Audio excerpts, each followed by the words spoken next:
Meu nome é Nilson Paz, nascido aos 28 de junho, no mês de junho de 1942, né, na cidade de Conchas, regional próxima de Sorocaba. Né, e sou brasileiro, bem brasileiro, de origem.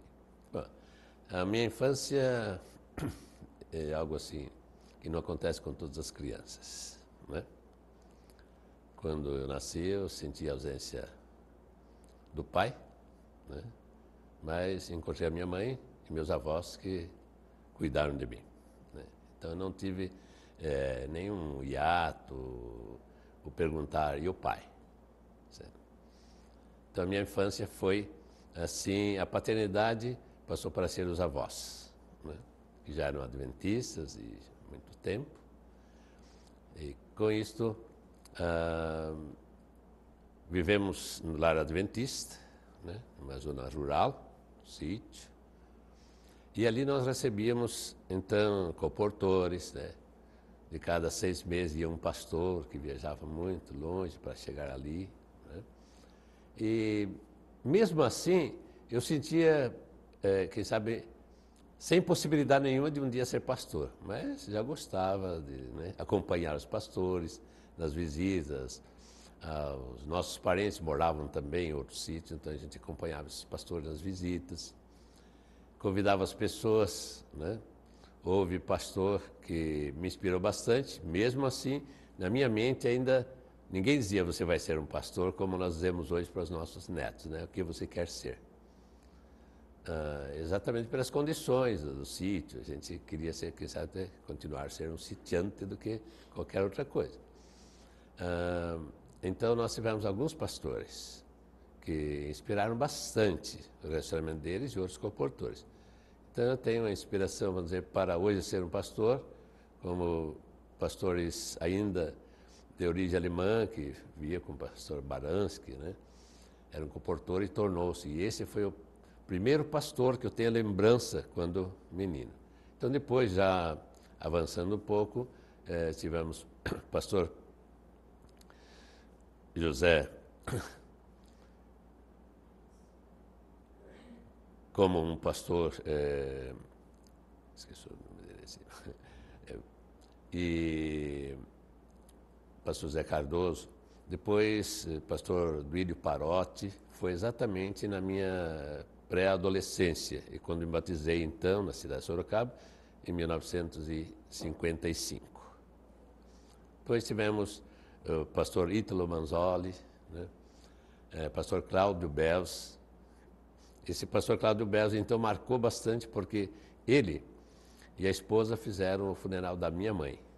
Então, esses pastores vieram se marcando e até hoje é a minha inspiração, né? Pastor Duílio Parotti, pastor José já faleceram, mas o pastor Cláudio Belz ainda vive, ainda que é adoentado em Curitiba, mas são pastores que tiveram, né, uma inspiração para a minha vida. E com isso, quando foi no 3º ano do curso médio, estava fazendo em São Paulo, na capital, e houve então aquele teste de vocação, teste vocacional. Eu tinha alguns colegas da infância que estavam ali naquela escola, né, por coincidência. E cada um deles, após o teste, né, pensaram, realmente eu tenho uma queda para fazer direito. Eu também gostava, queria fazer direito. Mas a minha mente não era para direito, e até hoje gosto dessa área, mas a minha mente estava voltada exatamente para trabalhar para Deus. E o que me causou mais a impressão de que realmente Deus estava me dirigindo para o colégio, isso foi em 1964, ainda em São Paulo, visitando o colégio. Depois, na realidade, o IAE, a minha mãe me levou lá quando eu tinha 12 anos de idade, primeira vez, em 1954, certo? Então, no 4º centenário de São Paulo, eu estava visitando pela primeira vez o Iaê. Meus avós paternos moravam ali no Capão Redondo.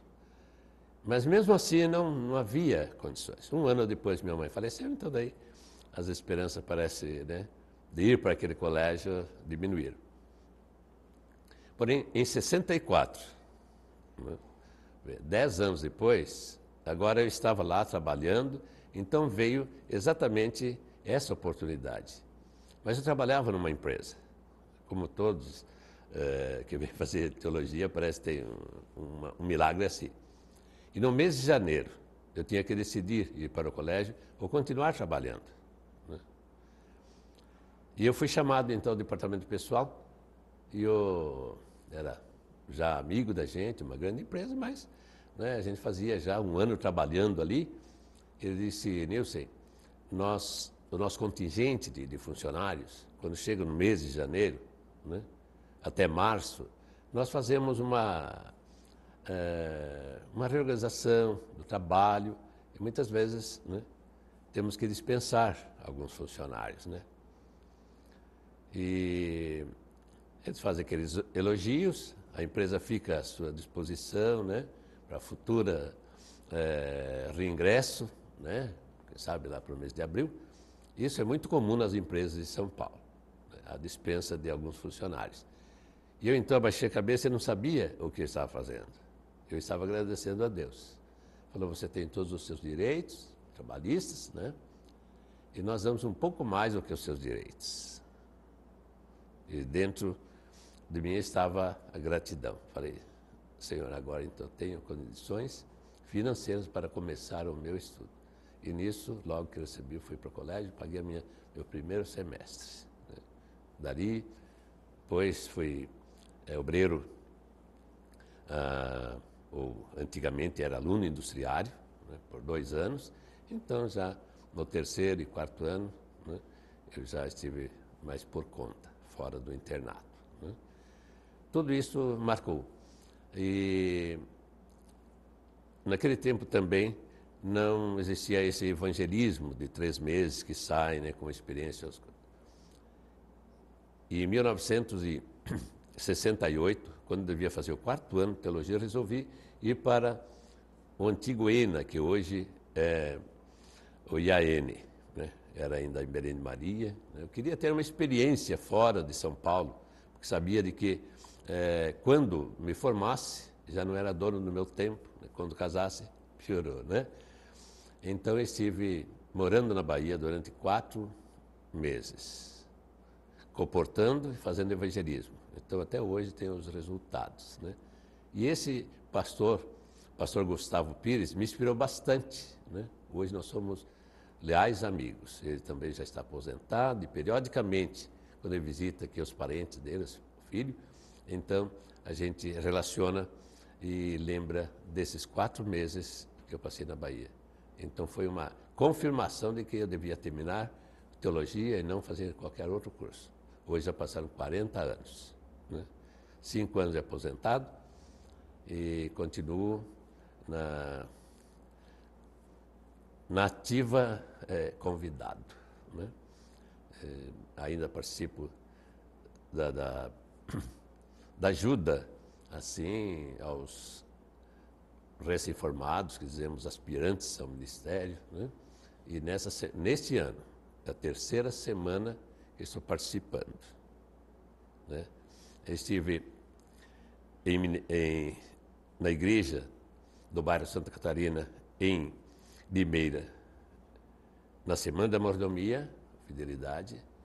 Estive em Brotas, na Semana do Calvário, Evangelismo Semana Santa. E agora, então, estou concluindo amanhã a 3ª semana que estou participando no evangelismo da igreja, que é a Semana da Família, em Limeira, no bairro Morro Branco. E a alegria de poder fazer participar dessa entrevista, dizer de que a alegria maior do pastor aposentado quando ele continua sendo útil. E amanhã teremos então, para completar a semana, a 3ª semana desse primeiro semestre de participação ativa, teremos um batismo no Morro Branco e 10 pessoas batizando lá no Jardim Vitória, próximo do aeroporto de Campinas. Esse é o ministério e o que Deus nos tem dado. E depois o ministério da família, né?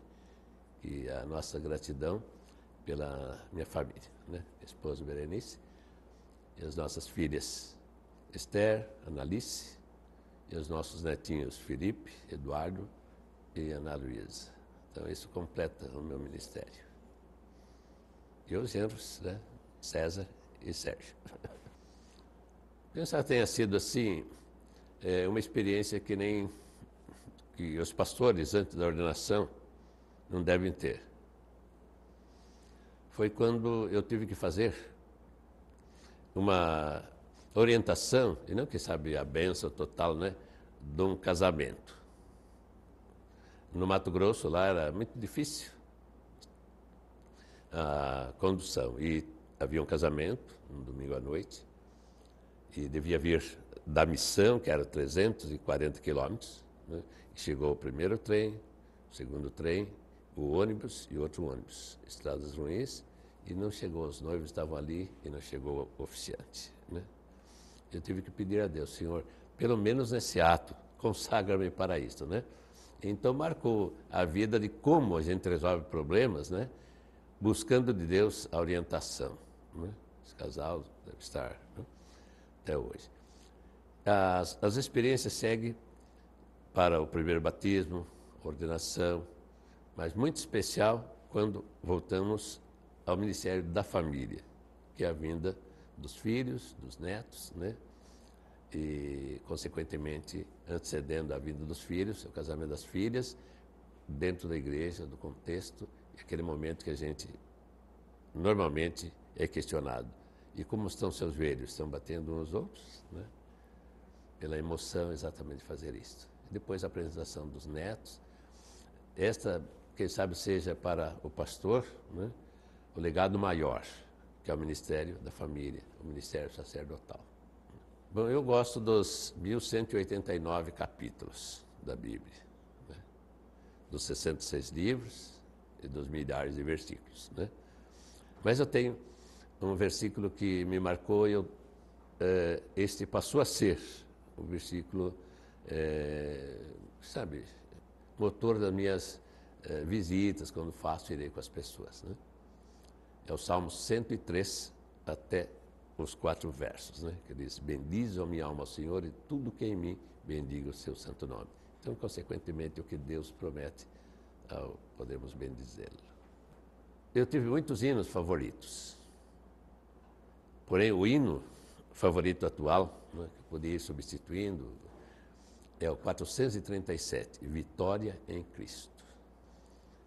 Quem sabe eu tenha já realizado a maioria de todos os sonhos que eu esperava ter nesta terra. Então, o meu sonho é ver a minha família preparada para a volta de Cristo. E a concretização desse sonho é exatamente a volta de Jesus.